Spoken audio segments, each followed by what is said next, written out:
ভাই, তিন ধরনের লোকের বিশ্বাস কোনোদিন করবেন না। প্রথম হচ্ছে বাংলাদেশ পুলিশ। এই পুলিশ হচ্ছে বাংলাদেশের সবচেয়ে বড় শয়তান, কারণ এদের সাথে বন্ধুত্ব করা হারাম। বন্ধুত্ব তো দূরের কথা, এদের সাথে যদি আপনি একসাথে পয়সা খানো, পরের দিন আপনারা চিনবে না।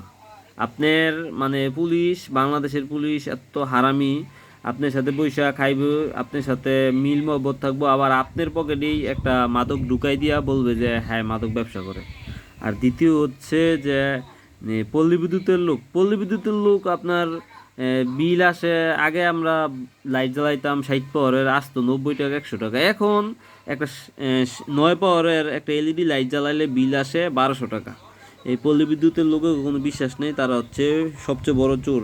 আর দ্বিতীয় হচ্ছে মানুষ যেই যার কথা বলবো, তৃতীয় নম্বর এটা হচ্ছে বিদেশি দালাল। বিদেশি দালাল হচ্ছে সবচেয়ে বড় মাদার চোর।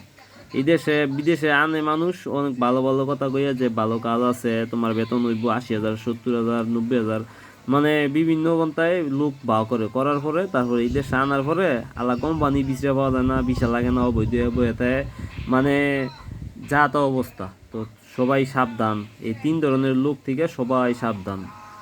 আল্লাহ হাফিজ।